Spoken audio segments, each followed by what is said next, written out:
The meta has dramatically been changed behind the scenes. From characters falling fast from S tier to new risers that are dominating the meta, there's a lot we gotta talk about in the new patch 5.5 tier list. Now, if you enjoyed the content, definitely smash the like, subscribe, check out the new Discord, but first, a word from our sponsor. Now, today's video is powered by G Fuel, and not just any G Fuel, the brand new Formula 2.0. This is the new evolution of energy and focus for gamers, creators, and anyone who needs that clutch performance in life. With upgraded ingredients for sharper focus, longer lasting energy, and smoother taste, Formula 2.0 takes everything you love about G Fuel and dials it up to 10. There's also no sugar, so no crash. Just clean energy that keeps you locked the freak in. So if you're ready to upgrade your grind, hit that link in the description down below and grab a tub of G Fuel Formula 2.0 today. You can use my code at checkout for a sweet discount and to help support the channel. But let's get back into the video.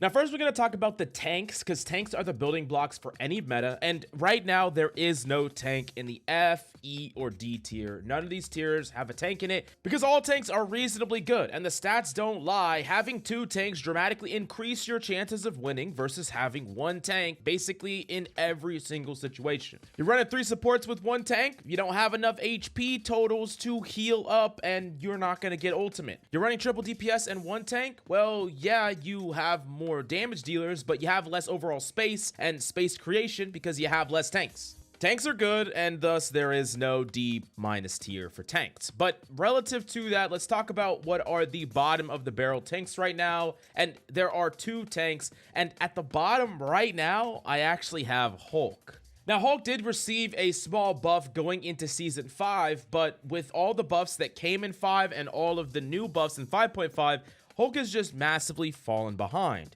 There's a lot of little problems that kind of add up to make the Hulk not that good right now, but it's mainly just that he doesn't protect himself particularly well. He can't stay in open space for that long. He gets blown up far too easily with many of the burst options. He's pretty low impact as far as the plays he can make. There's some plays that he can make that are amazing, like trying to, juggle a flyer or ground them or, peel in some cases. But there's a lot of other times where you are just burning cooldowns just to simply survive in the open up against many of the strong poke options in the game. And the meta just doesn't greatly favor the Hulk either. He's like this dive brawl hybrid, and I think there's other characters that are a little bit better at doing that than the Hulk. So it really all adds up to, yes, the Hulk is not a bad character, and you can definitely get him to work. You're just gonna have to work a bit harder, be a bit better than many of the other options, and because of all that, he's down in the C tier. And to be honest with you, we've been in metas before where the Hulk was a bit underpowered as far as individually underpowered compared to the field, but he was still top tier because his team up was so strong when it enabled Strange, Ironman, Namor,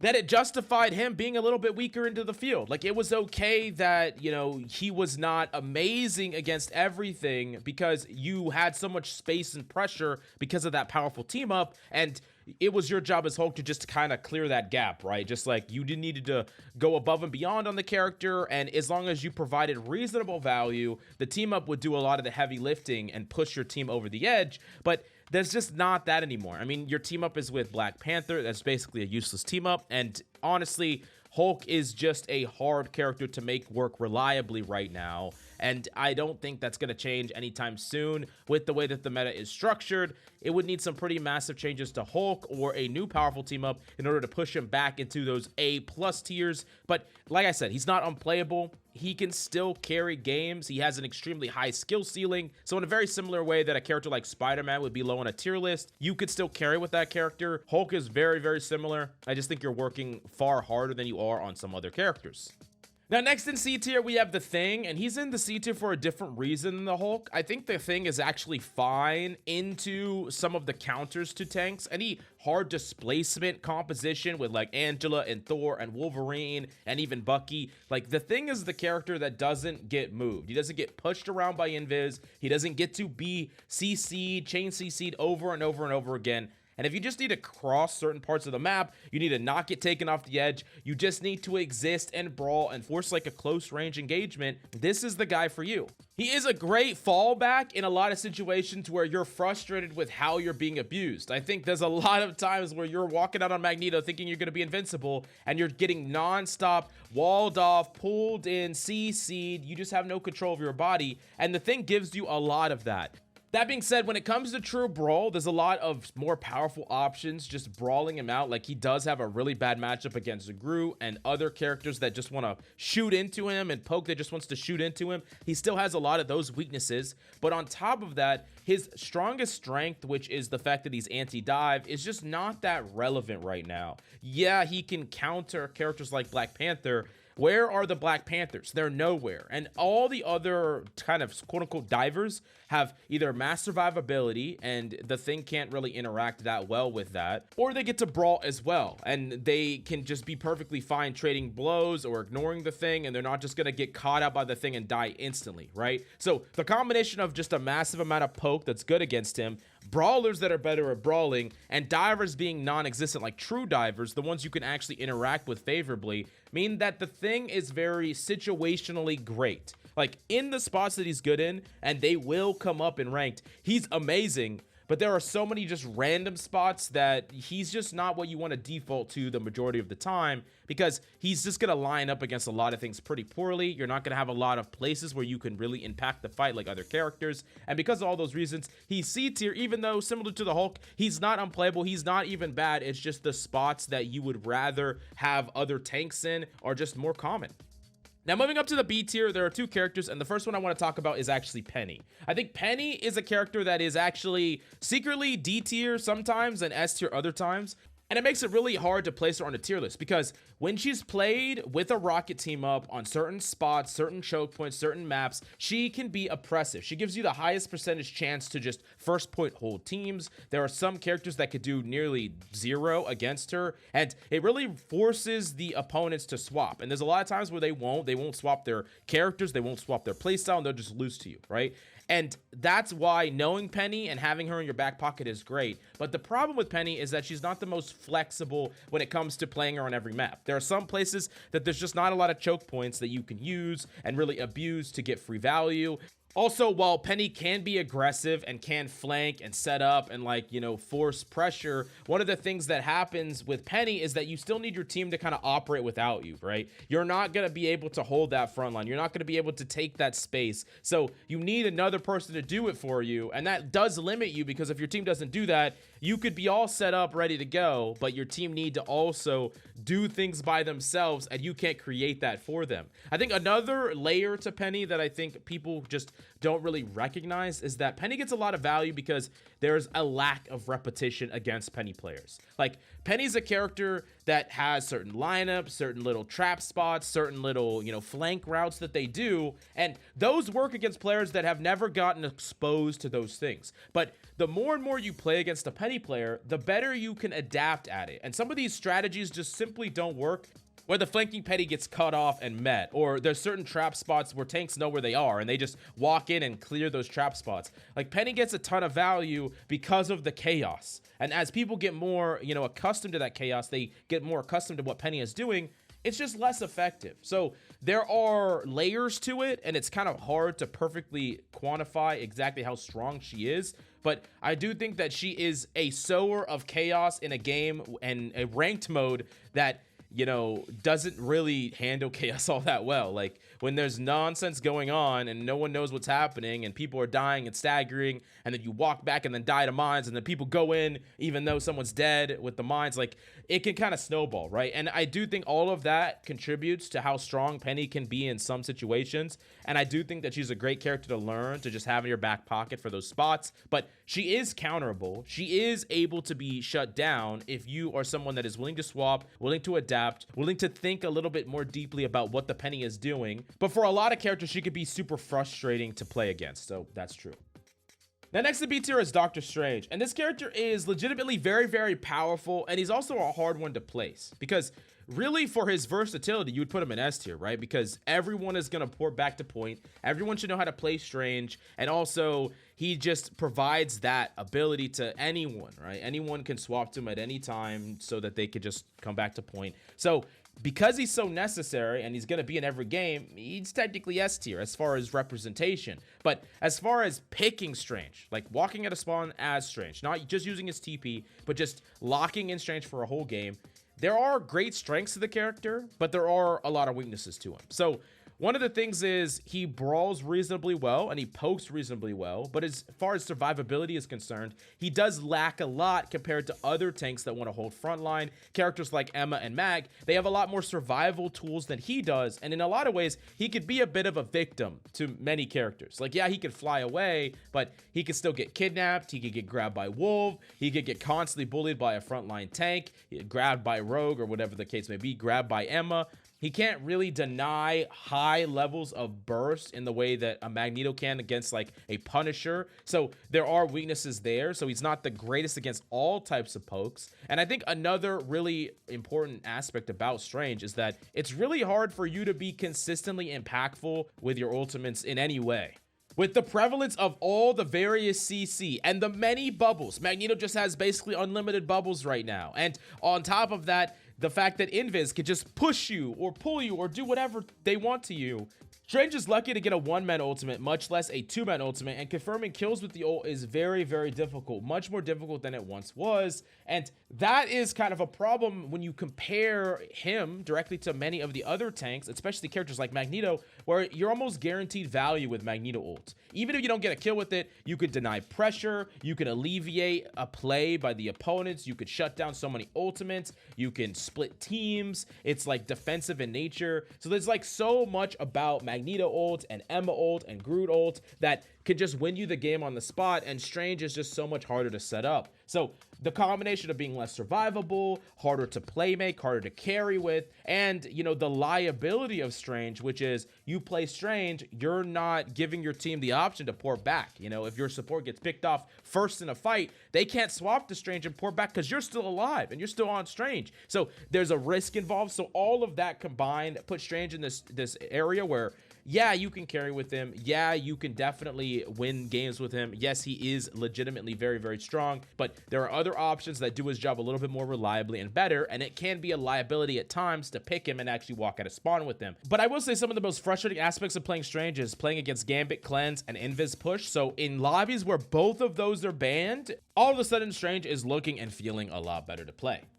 Now in the A tier, we have quite a few characters, but I do think that all these characters are legitimately powerful in their own right and worthy of picking and maining and just learning this season. So the first one that you might not expect is Thor, and I heavily underrated this change to Thor, his ability to move while he's dashing. I thought it was going to be a cute, you know, quality of life change. I didn't think it would massively change his playstyle, which it does. It allows you as Thor to constantly threaten a kidnap and isolation on the front line over and over and over again. So what you could do on Thor is you can just dash into a Magneto, pull them back into your team, and as he bubbles, you can walk back, body block a little bit, allow his bubble to dissipate, and then pin him again into your team, and then pin him again into your team. You could constantly create the separation. Any tank that overextends doesn't represent your ability to separate them further from their team. You can bully them on Thor, and this allows Thor to kind of fully actualize his more frontline playstyle. Because before as Thor, you could do this frontline playstyle when they did the rework to him, but it was odd because you wanted to set up a lot of these kidnaps. You wanted to kind of go behind them a little bit, go to a high ground, set up so that you could dash them back to your team. You could do that from the front line now. It's almost like all the small random changes that the devs made didn't really make any sense until now, and now it all makes sense and flows very, very cleanly into his kit. Now Thor can create displacement from the front line, poke on the front line, brawl, he can contribute to dives in certain situations, and he can peel extraordinarily well. He does a little bit of everything right now, and I think that for all intents and purposes, he feels like a better Hulk, as in he can create more impactful plays than Hulk can, mainly because of this displacement aspect of him on the front line. That's really powerful and gives him game against front lines that doesn't just have to do with his damage. And this is also something important. Thor is one of the few tanks in the game that has a good matchup against Magneto. You heard it right. He can bully the hell out of a Magneto, and when combined with other characters that want to kidnap, you can literally make Magneto very, very difficult to play, which is a first. He also is one of the few tanks in the game that doesn't care about Daredevil. He can mark Daredevil, chase him down, run him off the map, and duel him in a 1v1, which is rare because a lot of tanks just can't do that. Now, he doesn't do everything well. It's very, very hard to play him as a solo tank because you just can't hold open space. You need another tank that creates that space for you, or you need a tank that allows you to kind of commit more all in. So you could run something like an all-in dive with Angela or an all-in kidnap comp, or you could have him with a frontliner like Emma, like Groot, and like Mag, but he's not going to be able to just do the jobs of a tank by himself. Not really.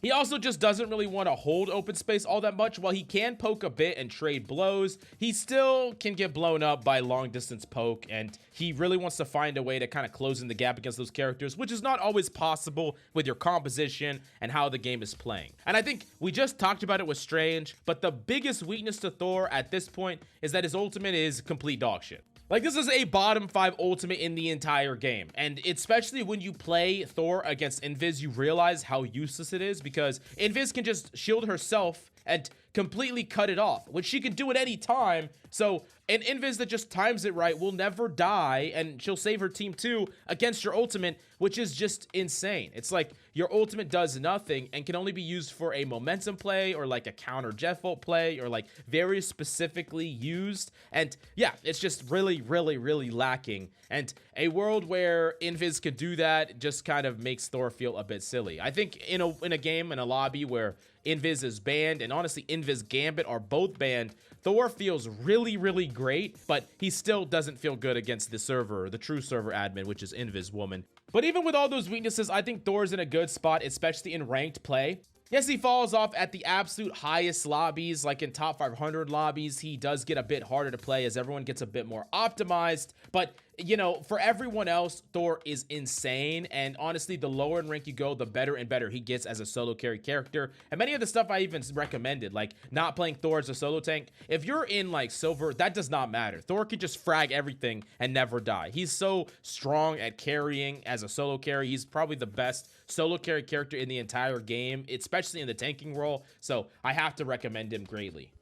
Now, the other character in the A tier is actually Rogue. Rogue is a weird one to evaluate because she's new, but Rogue is just an insane carry character, has such high potential, and I think she's only primed to go even, you know, better and higher from here, because she just does a little bit of everything. She's extremely good at peeling. She's extremely good at trying to create some of those isolations and combo people. But she also has infinite playmaking potential. With her ability to steal abilities, she could steal abilities, steal a pull people back in, freeze a Luna, steal a Strange Shield. She just has so many little things that she can do, and she's a character that constantly gets stronger the more characters are added into the game. So her potential is going to get higher and higher as she just has more playmaking options. In addition to all those things, because of her crazy mobility, she's very hard to kill. She's super survivable. Like, I understand that if you try to play her as a traditional tank, you will get blown up and die, but if you play her a little bit more, you know, kind of, you know, pouncy, you're playing her a little bit like a Hulk, a little bit like a Thor, you just have so much survival tools, from your block to your being able to just, you know, triple move away, 3 movement abilities to get away. You can contribute so much throughout a fight and just basically carry your team from the shadows. People don't even understand how much you're doing. And I think the most powerful aspect of Rogue 100% has to do with your ability to deny ultimates. So we talk about Gambit, how Gambit allows you to level up, right? He allows you to jump ahead when it comes to ultimate economy, because his ult is going to charge your team's ults, and then you're just going to have like this constant ultimate advantage. Rogue allows you to lag them behind, and that could be amazing, because in a fight where they're close to their ults or they don't have a window to ult, Rogue can pop her ult, deny their ult, and then y'all can use your ults to wipe them, and then like you secured the objective or the point, and they're gonna have to use their ultimates in the next fight, but they already lost the fight that matters, and you're gonna be building your ult in the fight that they're using theirs. So then once again, when they're ready to use again, you can pop ult, hold them off, and win a fight that matters. Like, she just allows you to keep jumping ahead, jumping ahead, jumping ahead. And I can't imagine what people are gonna do with this character in pro play, because it seems like such a crazy momentum character that can create some insane opportunities for your team and allow you to constantly stay above in the economy sector. And I think because of her teammate with Gambit, which is insane, by the way, gives her so much survivability, and how well she plays with Gambit, just being able to go in and be super aggressive, and Gambit allowing you as a team to jump ahead in ultimate economy, and her as a character allowing you to deny the enemy in ult economy. this duo is one of the strongest duos in the game. It's so powerful, your ability to just lap the opponents in ultimates with the combination of y'all's two ults just constantly being on the front foot, constantly putting enemies in a situation where they don't have an answer to what y'all are doing. That's so strong. And I do think that, especially when you have that team up, Rogue can feel completely dominant in the right hands, but she's not an easy tank to play. I think a lot of people kind of woke up at the beginning of the season and realized, oh shit, this chick dies. Like, she dies if I'm caught out, if I don't have a movement ability. But in a world where you can dip in and out of a fight at a whim, and you still have survival tools, you can just very, very rarely die if you become really, really good at proper timing with this character. So she has such a high skill ceiling, such high potential, such high impact. So she definitely deserves an A tier because of all these things.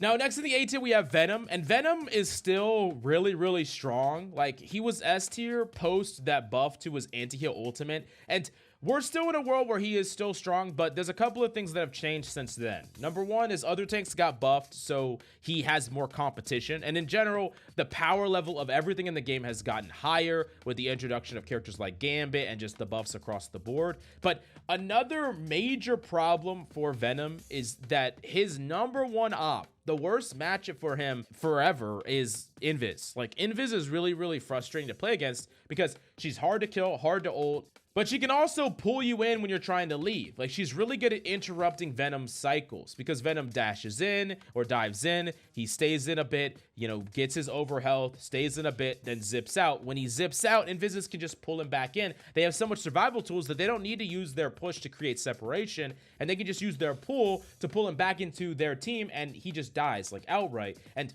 while Venom does have some counterplay there because he can, like, try to climb on a wall and dash down where you CC immune and stuff like that, it's very hard. It's very hard to interact. It's very hard to make him work, and it's pretty much, you're in a situation where you have to ban Invis in order to make Venom, you know, even feel playable in a lot of situations. Yes, you could still make him work, like I said, but he's very, very difficult to do so. And there are other really powerful characters that could definitely interact with you and peel for you.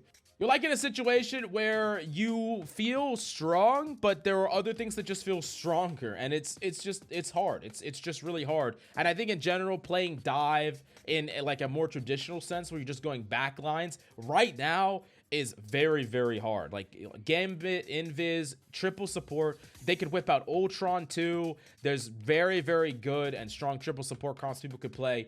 It's just hard. It's really, really hard, and it's not triple supports that just you can just kind of sit in the backline because they're not doing any damage. They do a lot of damage, and they can force you out of backlines. So it's just hard. I also think, like, Jeff kind of taking a step back and a step down, that, you know, not having that consistent team up is also something that is not great. Jeff Venom just isn't really what you want to be doing as much as you did in the previous season. So all of this combined puts Venom in a weird spot. He's great, but there are frustrating moments. If you can ban around or, like, navigate the ban phase in a way that favors you, or you just really, really know your matchups and ways that you can abuse certain characters, then Venom can be great. But I just don't think he's as reliably dominant as he has been in the previous season. The last up in the A tier, we have Cap, and Cap's another one that's hard to place because he does underperform mostly in ranked, especially the lower in ranked you go, but he massively overperforms in the top 500 ranks and in the pro play ranks. Like, he's obviously a character that provides a lot, and what he really does is he provides very low resource survivability and constant pressure. So he's just very hard to kill, like extremely hard to kill. He can basically always just run away from situations. If people want to overcommit to him, overpeel to him, then he just plays really slow. He just dips in and dips out. If people kind of ignore him, he just constantly is applying pressure to backlines over and over and over again. And with backlines being stronger, yeah, it's going to be a little bit harder to kind of, you know, make them notice you or make it matter. But you combine Cap pressure with any other kind of pressure, and it typically just creates pick after pick after pick, right? A Cap on somebody combined with a Daredevil, and all of a sudden people are just blowing up in the backline. Like, there's just so much potential pressure, potential non-stop, like, it's like a non-stop, like, mosquito that just, like, swarms you and swarms you and swarms you, and, you know, and eventually it kind of whittles you down, right? It whittles down your sanity.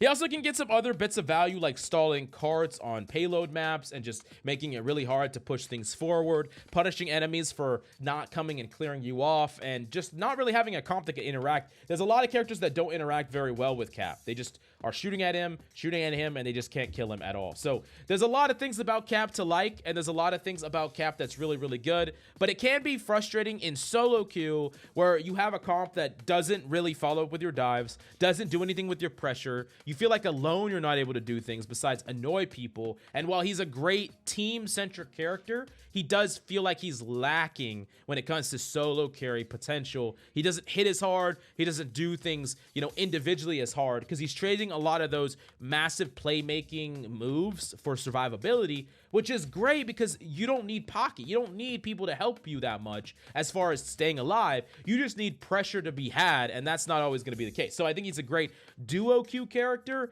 and high elo character where people are really doing what they're supposed to, but he could be a bit frustrating as a lower elo character, a solo queue character. Doesn't mean he's not strong. It just means that for the chaotic nature of ranked, he just doesn't fit all that well.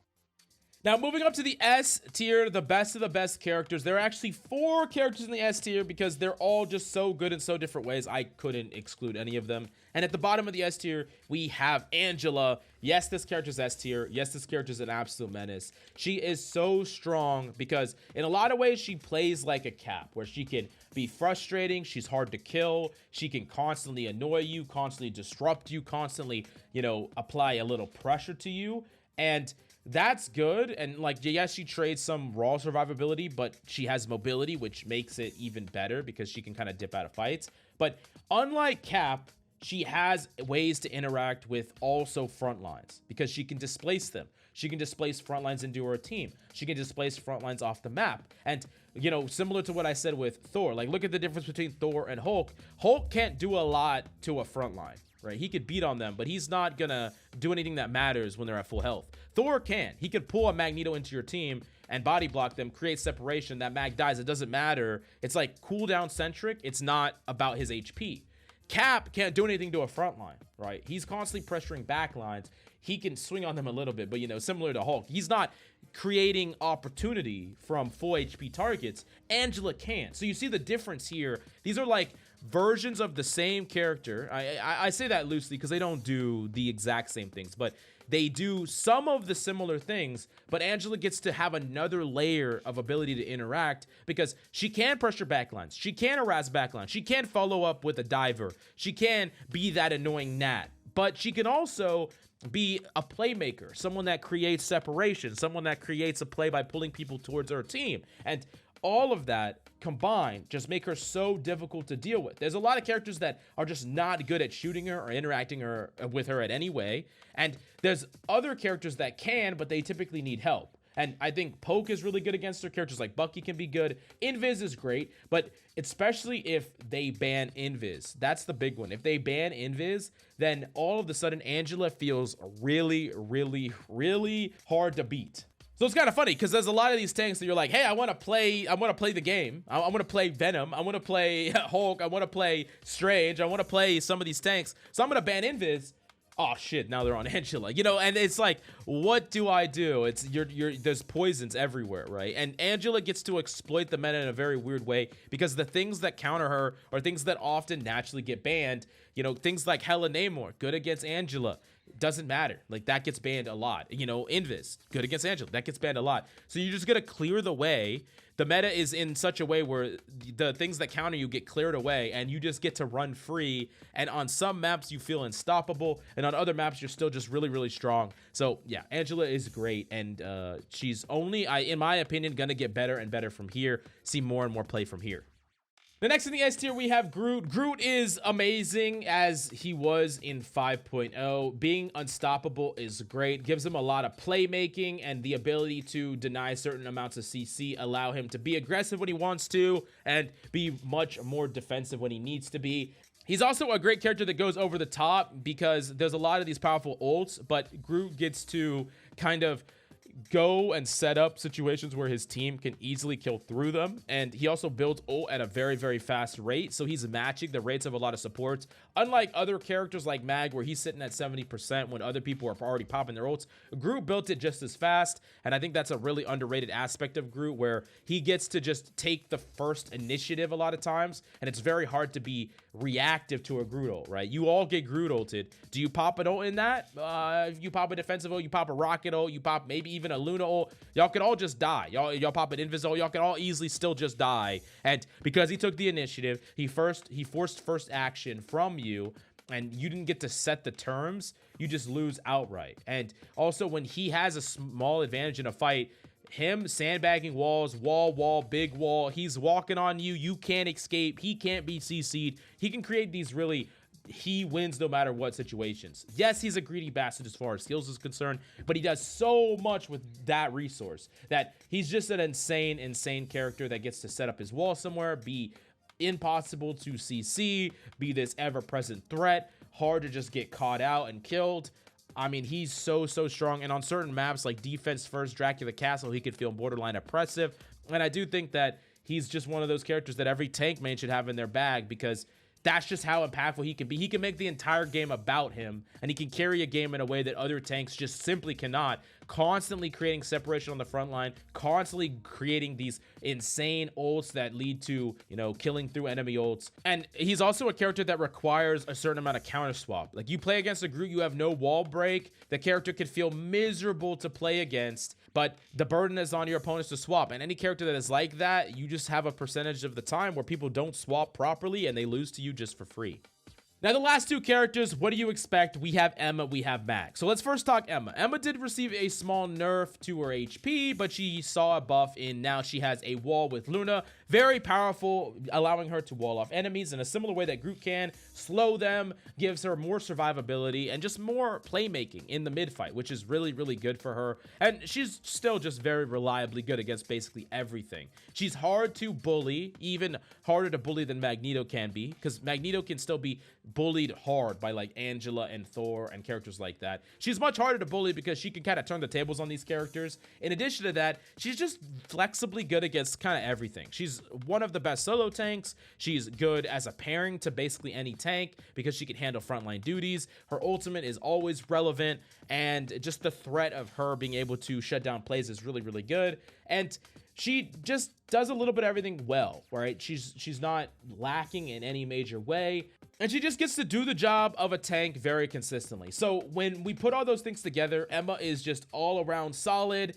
does everything you possibly could need from a tank, and is very, you know, she has a lot of counterplay against the other tanks that are trying to combat or bully the tanks on the roll. So because of all that, she's S. But we do have to talk about Mag, of course, where Mag is still the best tank in the game.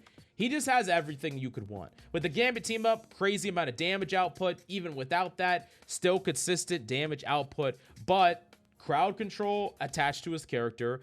Bubbles that are always up, being able to bubble himself for pressure, being able to bubble to protect or enable. An ultimate that is defensive in nature, can be offensive as well. Shuts down Starlord, shuts down Punisher, shuts down Cloak and Dagger. Can kill through defensive ults, can be comboed with something like Groot ult, can be comboed with Phoenix ult. Like, everything about this character is all that you need. Yes, there are situations where you will get bullied, and I think the one, like, the major thing you gotta be scared of on Magneto is mainly other tanks, because those are the ones that can bully you.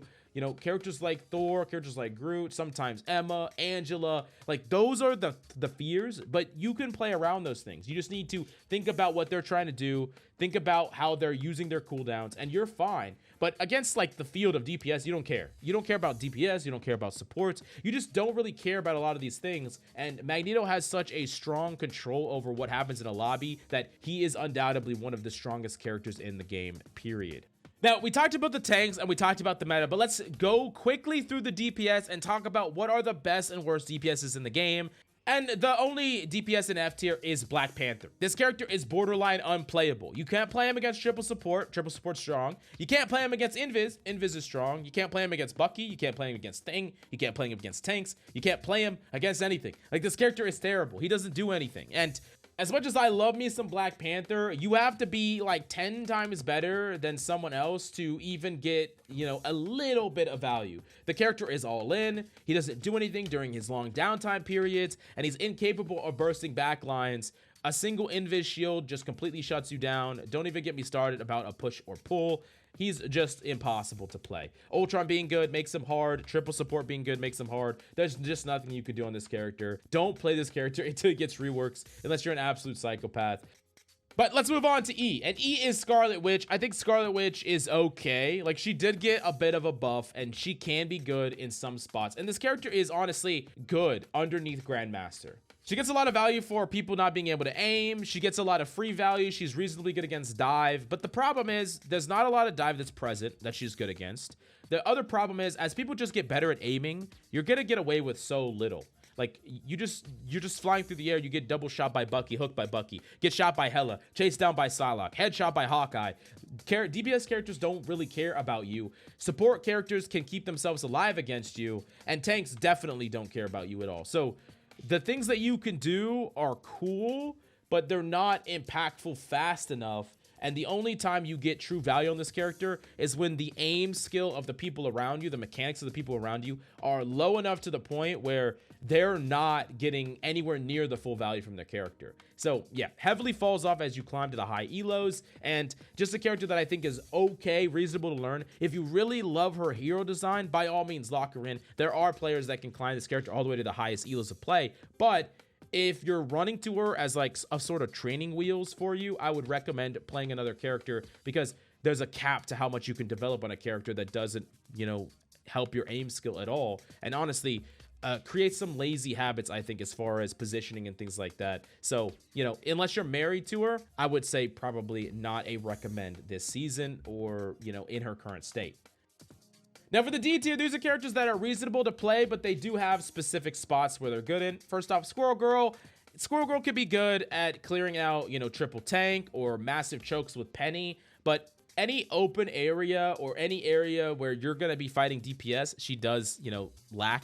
She's not that good against hit scan DPS. She's not that good against divers. She can get, you know, victimized by characters like Psy. She's another character that is kind of, you know, getting extra value because people can't aim. And I'm not saying that there is no situation to play her, because there are. Like I said, into triple tank, she could be great. Into those big choke point areas, she could be great. But she's not going to be reliably great all the time. And there's just so many other powerful options that just get more consistent value and are more versatile. Next up in D tier, we actually have Spiderman, a character that he did get a buff to damage, and I thought it was going to matter until I read the buffs to Invis and the buffs to all these supports. There are so many supports that just have more HP, more survivability options, and yeah, it's just hard. It's really, really, really hard to play this character. You have to be extremely mechanically good, able to threaten pulls off the map for a lot of tanks, and just being able to consistently and relentlessly combo backlines with very little margin for error. The character is very unforgiving. The character can easily just become a die and respawn simulator, and backlines are so powerful, and other DPS are so powerful. Characters like Bucky, characters like Hela, Namor, don't even get me started. Invis backlines, Ultron triple support. There's just so much that is just a nightmare to play into as Spider-Man. Yeah, if you're the absolute GOAT, you can make him work. But yeah, he's just such a difficult character to be reliable with, such a hard character to be consistent with. So yeah, definitely D tier for sure. Now, the last DPS in D tier is actually Blade, and Blade is reasonable. Like, he contributes to fights, he survives, he's hard to kill, he has a good, reasonable ultimate, but he doesn't do anything great. I think that he just mostly just pokes and applies a little bit of pressure, but playmaking is very hard on him because he doesn't do any big chunks or bursts of damage. And the way that the fights play out, you need the ability to go from 0 to 100. Create a play instantly. Every character has it. From Hela being able to just dink dink, to Daredevil being able to burst in, from Psylocke being able to wombo combo, Bucky being able to hook and uppercut. You know, every character that is established and strong in the meta has a way to 100 to death you or make a really big play all at once, and Blade just does it. He just ramps up super slowly, and by the time he does ramp up, he has to, you know, cap it because he's not getting healed. He actively nerfs himself with that ability. He doesn't have a big burst of playmaking. I've said before that my optimal rework to this character would be like a meter that you can build up and sticks around, and then once you have the full meter, you can spend it to do one thing that's strong, one thing that does a big chunk of damage, one thing that gives you mobility and damage, one thing that allows you to create a play. Because like I said, the problem is you just don't have the ability to, boom, I did something. Ooh, someone's out of position, boom, they're dead. You don't have that. You don't have any of that like other characters do, and that's really what is holding this character back. Yeah, he can exist. Yeah, he can be hard to kill. Yeah, he can help team pressure and help team plays, but can he do anything by himself? It's hard, and I think that until they change the state of him or buff his numbers to the point where he is just like this unkillable god, he's just gonna be in these lower tiers where he's just hard to justify. Now for C tier, these are all characters that are reasonable, strong, but you know, it depends on the situation. There are characters that are going to be more consistent than them, but these characters can be really strong in their spots. First off, Strom, great when you're doing an all damage comp, great when you're doing like triple DPS up against triple tank. They're trying to do some weird stall shit. Storm is really great into that. Storm is also really good when you have just a lot of raw damage that you can enable, just a lot of raw damage that you can output. She's great at enabling poke, but she can be weak. She can be vulnerable. She's easy to get killed by Hawkeyes and Psys and Buckies and Helas, and you know, this makes it hard for her to be reliable as a carry because she's a bit of an extension of your team's value and not someone that can outright make plays in the same way other characters can. She's still good though. Next is Black Widow. The character is actually really strong in the right hands. Her kick is extremely good against a lot of tanks in the game. If you give her a Mantis damage boost, she could be borderline oppressive if someone is really cracked mechanically. And honestly, I just think that she's extremely underrated because a lot of people can't aim on the character. If you don't have great aim skill, the character does nothing. Like, she requires some of the highest aim skill in the entire game, but I do think that when you get close to that or access some of that, she can make a lobby entirely about her in a way that no other character really can, where every time they're regrouping, they're dying, and they never just get a chance to perfectly regroup, perfectly set themselves. You can basically brute force drag a terrible team to a win with this character. You don't need team pressure. You don't need space. You don't need anything if you're feeling really hot on this character and you have that Mantis damage boost. So anyways, I think that because of all these things, because of her ceiling and because of the potential on this character, I'm putting her in C. Next up in C, we have Mr. Fantastic. I want to make it clear this character is not bad at all. I think he's actually extremely powerful, and out of all the characters on this list, I think he's the easiest character to break. Like, you could buff his damage by like 5-10 damage per swing, and this character would become just so freaking strong. And he actually does provide a lot. He can peel very, very well. He's good at brawling front lines and actually alleviating a lot of the pressure off your front line and your tanks. And he can even pivot into backlines at times, especially when he's close to his ultimate. He can pressure out defensive ults. He can create situations where if they don't have a defensive ult, they just die if the supports are isolated, which they often do. And he can do all these things and still get out alive. So there's a lot to like about this character and his potential.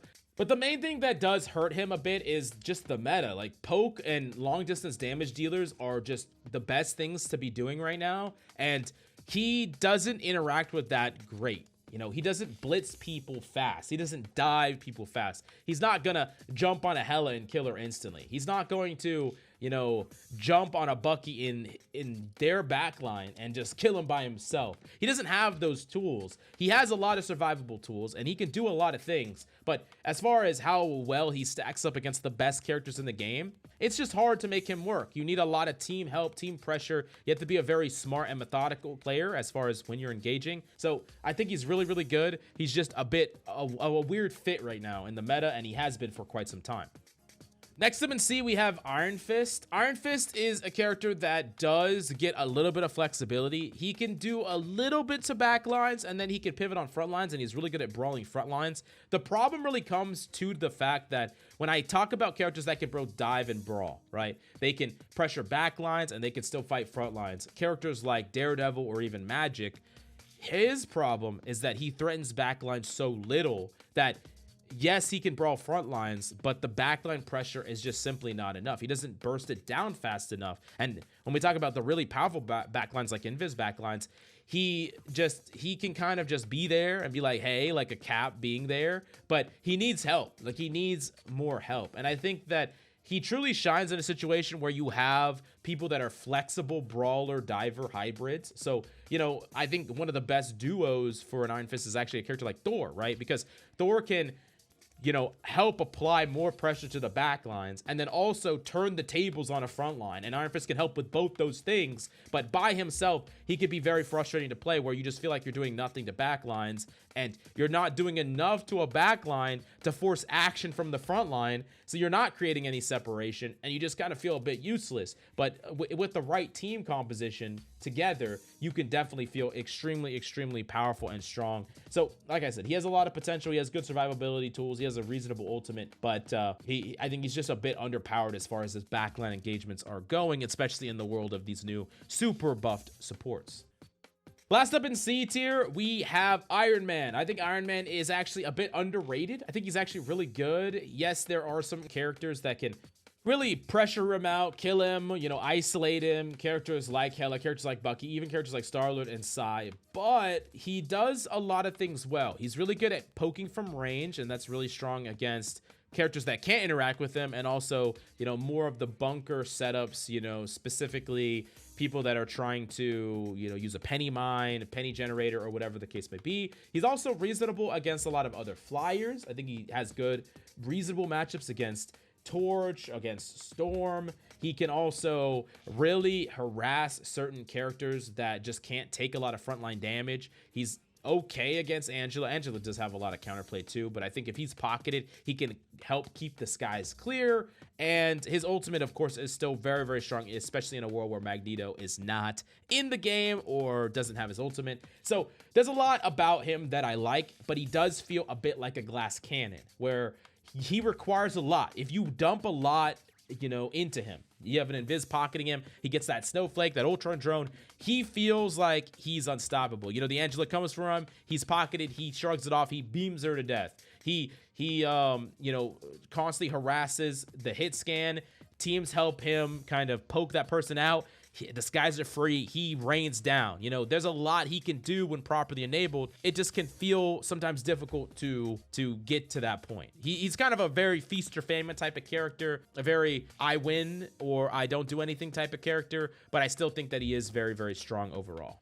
Now in the B tier, these are a lot of really solid characters, and we're going to go through them pretty rapidly. I think Human Torch is in this list. He's good. He can assassinate. He can lurk around. He has his movement tech back, so he's survivable. He's good to enable with Invis Shield, with Snowflake, with Ultron Drone. He provides constant poke pressure, creates space. So he does a little bit of everything that you want. He doesn't stack up power level wise, I think, to the strongest things in the game. And those are the things that are mostly going to give him a lot of trouble. Stuff like even Bucky to an extent, stuff like Hela Namor. Those are going to give him trouble. Still a really solid all-around character that I think if you become skilled enough on him, you can find a way to be impactful in mostly every game. Next up in B tier is Magik. Magik is still great. She's really strong with the Doctor Strange team up still, and she has such a high carry potential. Once again, it's just not because she's bad. It's just because there are other characters that just do what she does a bit better and more reliably. There's a lot of risk playing a character like this because it's easy to get caught out. It's easy to get bursted down and killed when you're in the open out of nowhere. There's so much strong CC, there's strong backlines, but luckily for Magik, she is one of the few backline characters that I think can actively harass stuff like Invis because she's kind of relentless in her pressure. Demon in particular is really, really good at eating into shield health, forcing movement and displacement. So I think Magik has the tools to carry right now. She just, unfortunately, I think is just being a little left behind because of the strong power level of everything else. So there's just other things that are going to get you that value a little bit easier than her. But if you have the skill, you can carry pretty much any lobby with Magik. Next up is Punisher, another character that I think is a bit of a glass cannon. Super strong at just providing consistent value, breaking Groot walls, allowing you to shred front lines, and even harass flyers. But his true strength is the fact that he is a win condition. You know, his ultimate can wipe enemy support ults, can win fights all by itself, can kill tanks even when they're being chain pocketed.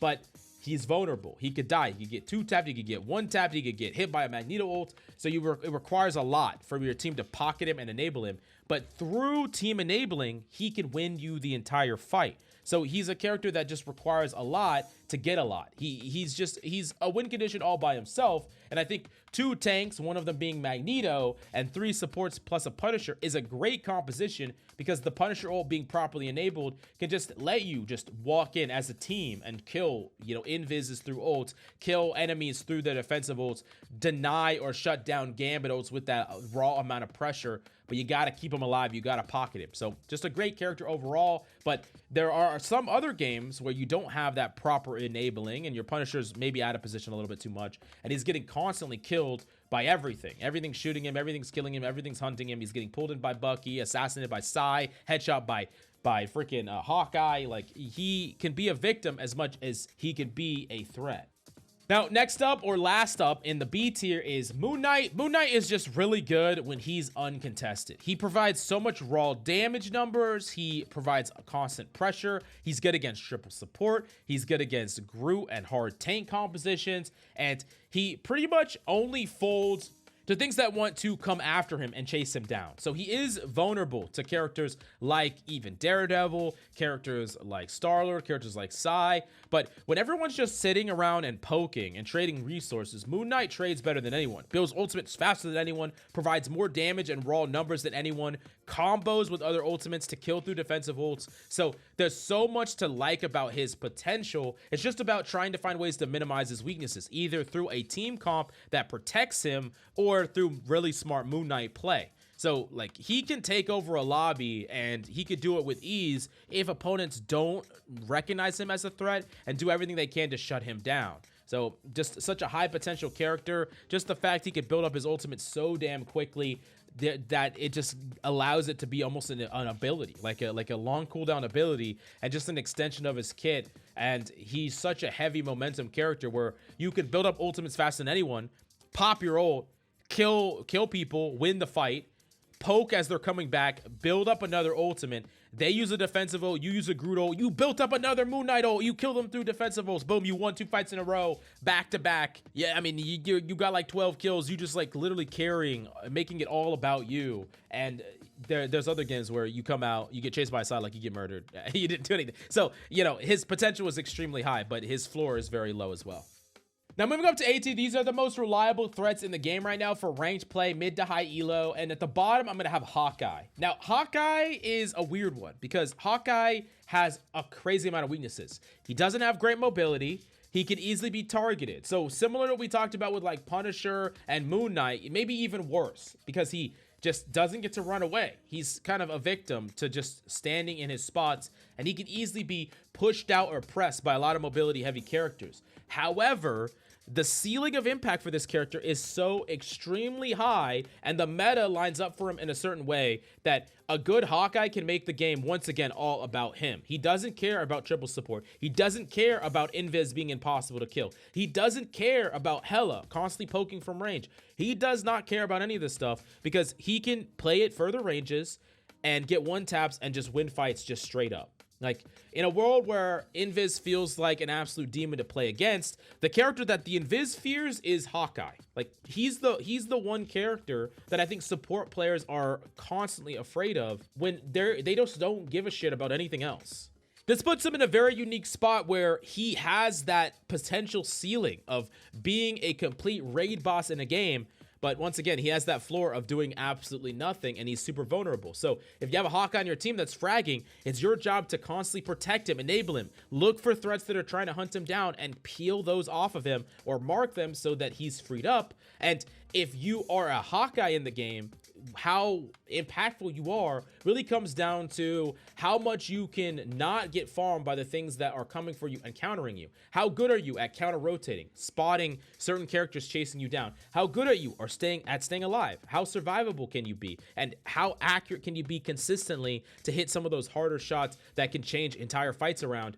These all stacks up to Hawkeye being such, like, maybe he can carry harder than any character in the game, but it could also just be a liability too. So similar to other characters, and as you'll see as we go up to the top of A and into the S tier, these are characters that have very high ceilings and high floors. So they don't have the risk that a character like Hawkeye's has, but I don't think that any of them have the ceiling for impact that Hawkeye does either.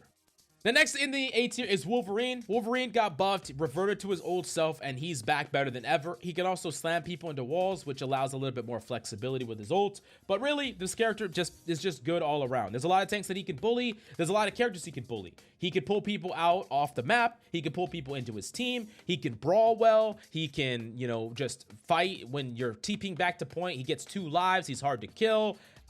His ultimate is one of the best in slot for DPS. There's a lot to love about this character. Now, there's a lot that could go wrong.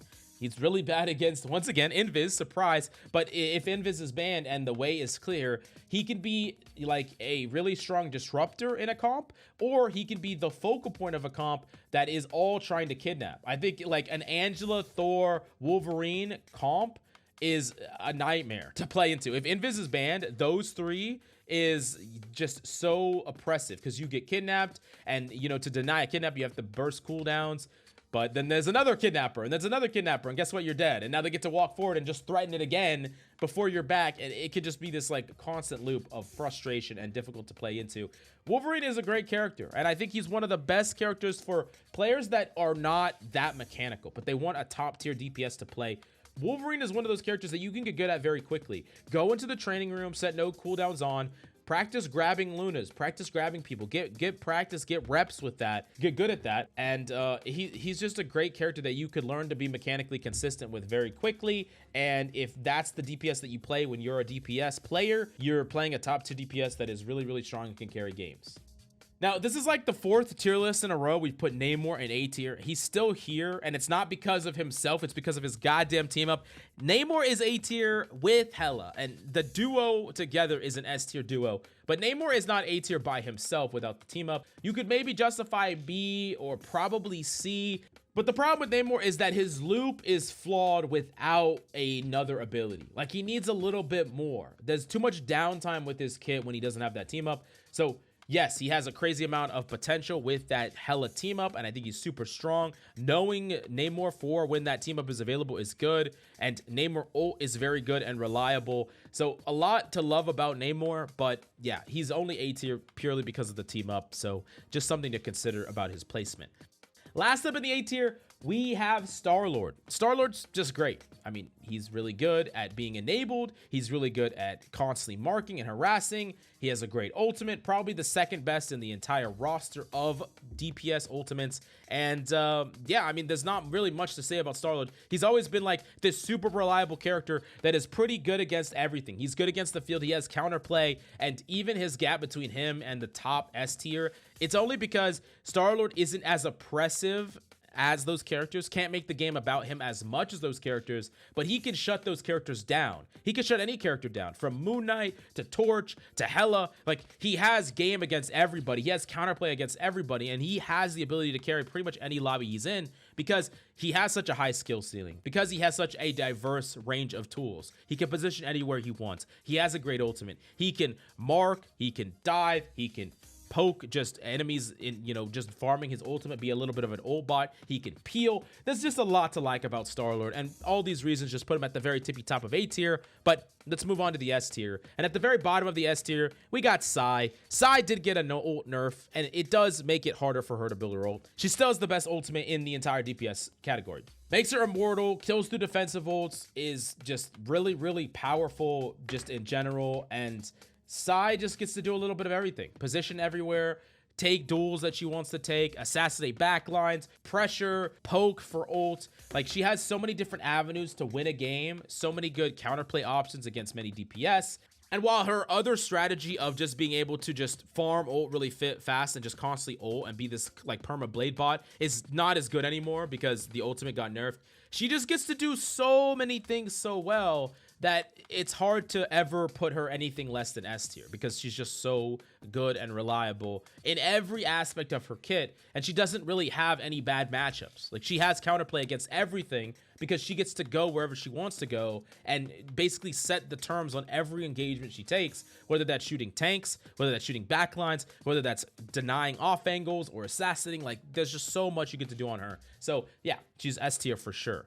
Now, next up in the S tier is actually Bucky. I think this character does fall off in like the tippy top, maybe like top 500 plus. But for every other rank and, you know, just for ranked in general, he's a demon. He's good against almost everything. I think his true bad matchups are specifically against Hawkeye, because he gets killed randomly, and against Hela, because he can't outrange her. But against everything else, he has reasonable game. Against a lot of things, he just shuts them down completely. He's good against tanks. He can bully tanks. As long as he has a front line, he can actively bully tanks over and over again. This makes him reasonable against supports because he can create isolations where if you pull a mag in and you 180 them into your team, it doesn't matter how much healing a support backline has. They can't keep him alive in those plays. He also just has a denial of any backliner. He's one of the few DPS that can shut down a Daredevil. He's one of the few DPS that can shut down a Wolverine, and he's reasonably good against characters that fly too, like Torch and things like that. Pretty much the only requirement for Bucky to be truly good is if you have a front line. Like, he does struggle if your team comp is like Venom, Cap, or Thor, Angela, or just tanks that just don't want to stand in front. But as long as you have like an Emma, a Groot, a Magneto, a Strange, then this character just becomes activated and is extremely good and reliable and consistent, and is not particularly mechanically difficult to get a ton of value out of. And yeah, I mean, just one of the best characters you could play. Now, next up in the S tier, we have Hela. I think Hela Namor is insane. Hela by herself is also insane. This character can win a fight in the neutral in a way that no other character can. When I say the neutral, I'm talking about the periods of the game that people are not dumping ultimates and even abilities. Like, Hela can create a pick-off from nothing in a way that other characters can't. Like, other characters have to engage, put themselves at risk, pressure in, and the only other character that can do this really is Hawkeye and maybe Jean, but Hela gets to do it constantly from any angle. Doesn't need any setup either, like Hawkeye. Doesn't need to charge anything. She can wide swing an angle that's far as hell away and instantly two-tap someone and win the fight by herself instantly out of nowhere. That's the potential. Now, not everything about Hela is great. She has a pretty shitty ultimate, to be honest with you. She doesn't really provide much utility outside of being able to kill people, but it turns out killing people is all you need. Now, I think this character is going to be less than S tier, probably on console, especially in the lower elos, and the less someone has good aim, like, the worse this character is going to be, and the rise of other characters that don't need as much aim, aren't as aim-centric but I still think Hela is still so strong and so top tier. But doesn't hold a candle to the S tier on this list. The best of the best, Daredevil. I mean, Daredevil is still the best DPS in this game. And I understand that he's a character that probably has been overbanned. There's a lot of players that are just not particularly good at Daredevil. He's not really that easy of a character to master. I understand that learning his combos can be easy, but when someone truly masters this character, he can feel almost impossible to interact with, because whenever the situation isn't slightly favorable for them, they can just dip out and survive.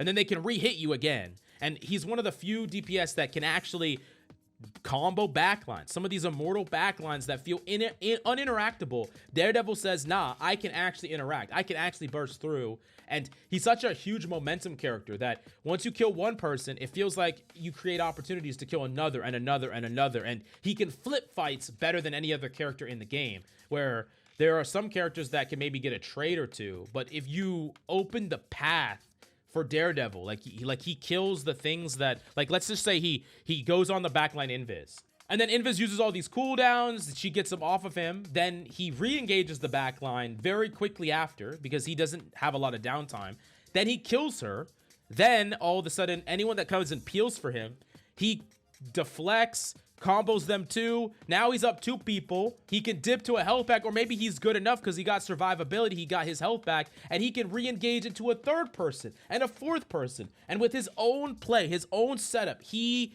just created a snowball of a backline and just won the game by himself in a way that literally no other character can do. Every other character is on a cooldown timer. I mean, yeah, hypothetically you could do it on Hela, but like, it's not reasonable to do that, and you don't have the survivability that a character like Daredevil does. So he just has so much built-in momentum into his kit, and that momentum just allows him to create some wins or some team fights from a situation where no other character in the entire game could have created a team fight from.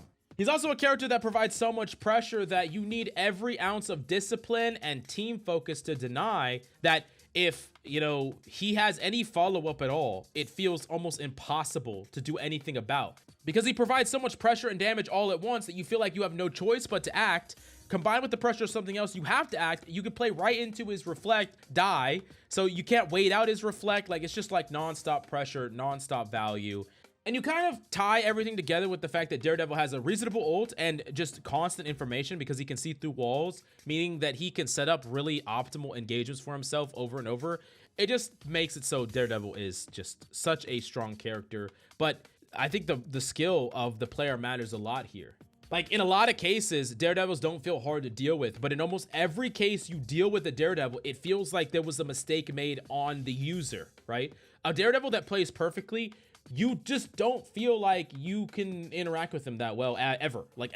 But there's so many Daredevils that mess up, and when they do, there's windows for you to punish them. So I do think that this character is undoubtedly the best DPS in the game, but doesn't necessarily mean he's an instant perma ban, because it kind of depends on your rank and depends on, you know, how often you're running into these great Daredevils, and it kind of depends on your hero pool. Like, if your hero pool is some characters that are okay against Daredevil, then you might want to gamble as to ban something else, or, you know, ban maybe backlines or something so that you can enable your playstyle more and not just, you know, assume there's a godly Daredevil in every lobby.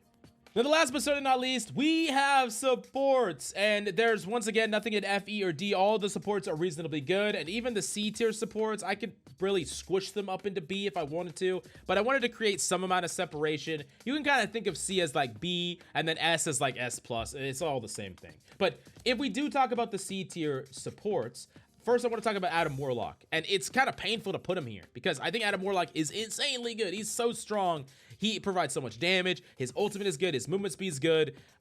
Soul Bond is one of the most powerful abilities in the game. He's so good, but the problem is you can really only play him in triple. You're not going to play Adam in two supports, which means that he's inflexible and means that you're just not going to have a crazy high win rate. He's not going to be highly represented. He also requires aim skill that I think if you have, you can carry with, but he's not really worth playing if you're not hitting your shots. So he's not like a triple support that just provides default heal-based value. You need to be hitting your shots to enable your heal, to enable your value. So yeah, I think he's C tier, but that doesn't mean he can't carry in certain compositions. Like if you're playing a triple support composition with Adam, the Adam could be the one that's carrying the entire team on his back, getting pickoffs, just providing so much stat value. So yeah, definitely a very, very strong support, but only in our C tier compared to everything else.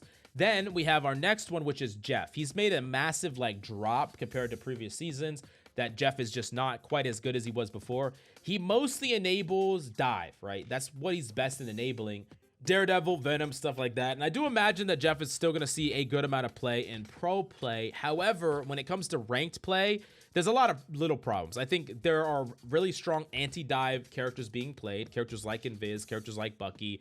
You know, many tanks are good anti-dive. And he doesn't really work well playing with anti-dive at all. Like, you don't really want to play a Jeff with a Groot. Like, it doesn't really work that well. And honestly, when your team is not playing a dive, Jeff feels very weak and just not a great option, because you're not contributing to any forward type of heal. You're not getting value out of the fact that Jeff can play, you know, forward and a lot of angles, can heal dives and deal damage to dives. You're kind of just playing to keep your front line alive, but you don't have great utility to do anything besides that. If we think about all these other supports, even Adam, he has better utility for that. And then in addition to that, your ultimate feels really bad when it's from behind. When you're trying to use your ultimate as an answer to their ultimates or their pressure or their team pushing in, it doesn't feel as good as many of these other supports that could be great in response or when you're behind. Now, things can actually change depending on the context of the game and the maps and things like that, but Jeff does have spots where he can carry, and there's a lot of spots where he just feels a little bit out of place, and I do think that mostly he's going to be great when you're playing him with like an all-in dive, and he can be that healer that enables the dive even when they're in the fight. Now, moving up a tier, we have the B tier, and these are, once again, supports that are best in triple, but these supports are extremely powerful in triple to the point where they can create some kind of broken strategies. So first, we have Loki. I think Loki Gambit together in a triple support comp might be the strongest single comp in the entire game. Going Gambito into, you know, whatever else, into Gambito. Like, it just, you get to charge ults with your ults and just create this ult loop that feels super broken, like really strong. And yeah, it can kind of get out of hand. We could do something like Loki, Mantis, Gambit, and all of a sudden you have plenty of utility, plenty of damage, and then just 3 ults that you can kind of run into each other back to back to constantly cycle through. And yeah, it's just insanely strong and insanely powerful. Loki is definitely back, but I don't necessarily think that Loki is still that great in 2 supports. Like, you could definitely play him in 2 supports. There's just probably some other more flexible options. Notably, if Gambit's open, you would rather play Gambit, but I do think that he is a little bit underplayed in general, and I think people should be playing him a bit more. But yeah, he only is making that B tier because I think his main potential is in triple. You could probably get away with playing him in like duo if your duo is like a Luna maybe, but yeah, for the most part, he's going to be a triple monster and probably part of the strongest comp on paper. Next in the B tier, or the last in the B tier, is actually Ultron. Ultron is insane. You still would prefer to play this guy in triple. You could maybe get away with him in 2 supports if your team is not one that takes a lot of poke or spam damage. Maybe you're playing a solo tank or something like that. Magneto, not taking a lot of damage. You don't need constant healing, but Ultron is great. He's great at enabling so many things with the speed boost and damage boost that he adds. Giving that to Daredevil, giving that to freaking Thor, giving that to anybody is so strong, and he constantly pressures out certain characters, can poke out things. It's just a great enable type character, and with all the various buffs he's gotten, he just is bringing so much to a team, builds up his ult very quickly, and is overall just a stat monster, where what I mean by that is, while stats don't matter without context, a character that is providing so many stats that are all helping your team, from damage to heals to mitigation to just so much that is just giving your team so much of a huge advantage in every team fight. I have to put him at the top of B because he's just so good at doing that. Honestly, still underplayed, still really great. And there's a lot of games where if you're second DPS just with Ultron, you would win the game like easily, like super easily.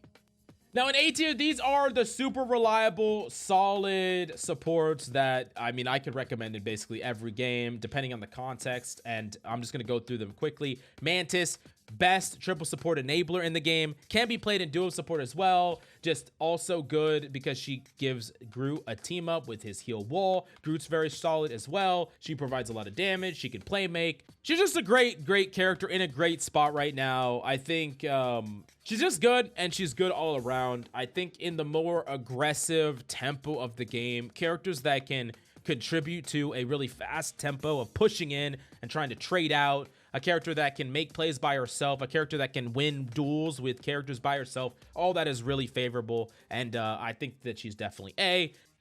Next up in A is Rocket. I mean, Rocket, just so much raw healing by himself. He's capable of healing divers. He's capable of healing front lines. He's survivable and hard to kill. He gives your team a res, which losing one person in a fight just gives you a massive chance of losing that fight, and being able to wipe that away is really great.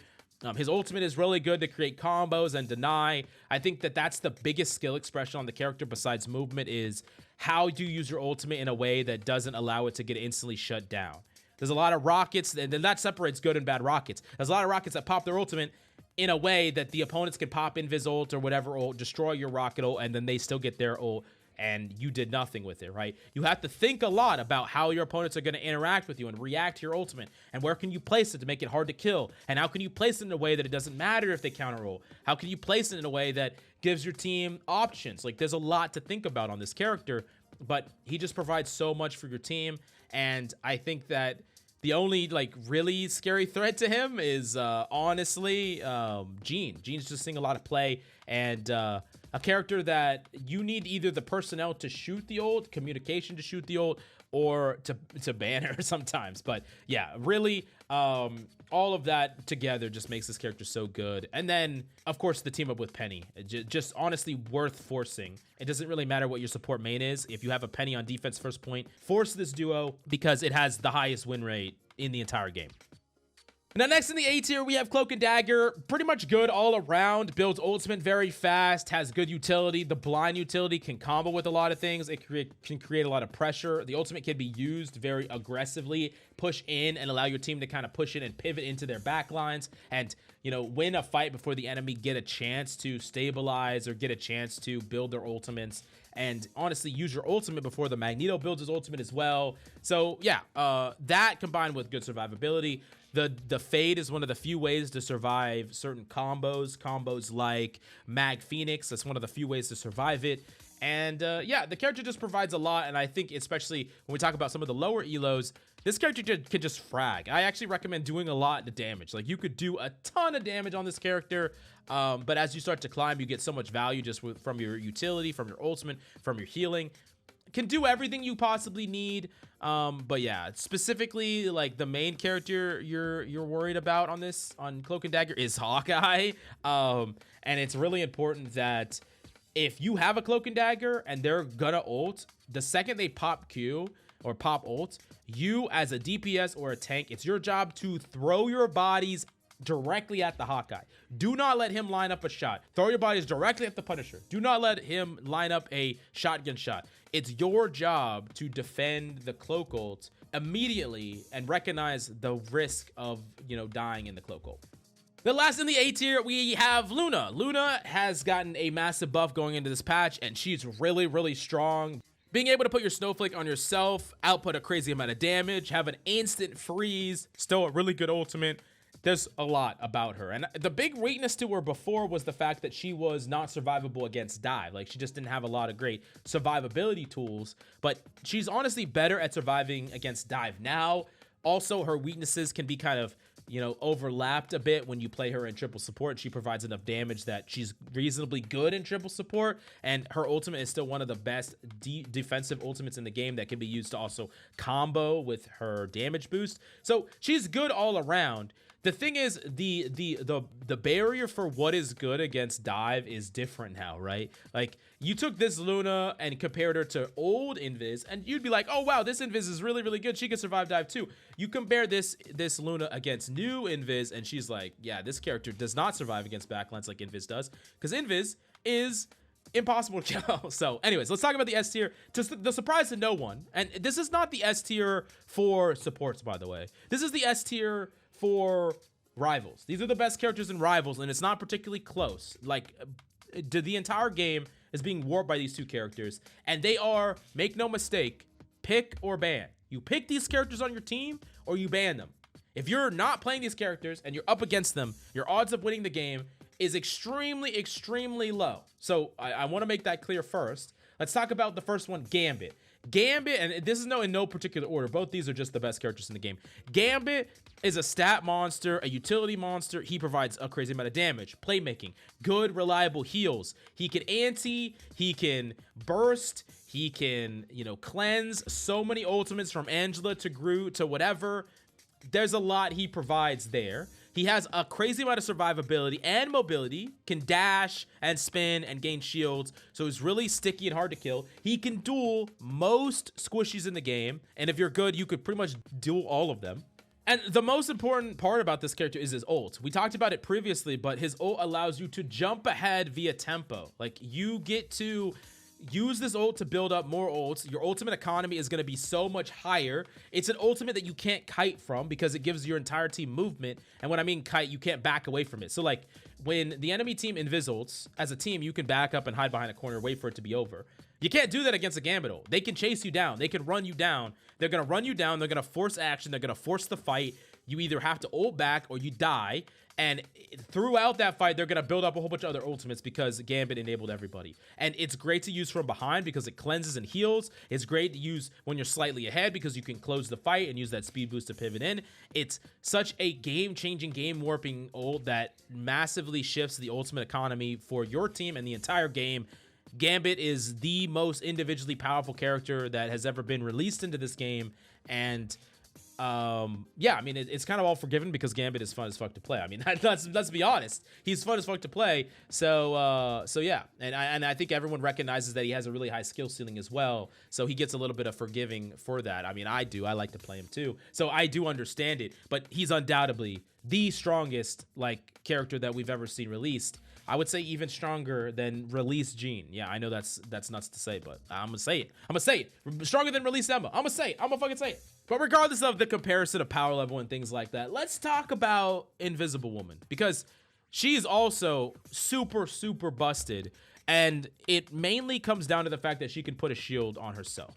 And what this allows for Invisible is it just gives her a survivable gameplay loop that almost no character can do anything about. From being able to shield herself, to push you away if she wants to, or, you know, she could pull you back in if she feels like she's winning, which she can. The shield heals her and protects her. Then she also has a jump that allows her to go invisible. So I want you to think about this gameplay loop. You jump on top of her, she shields herself.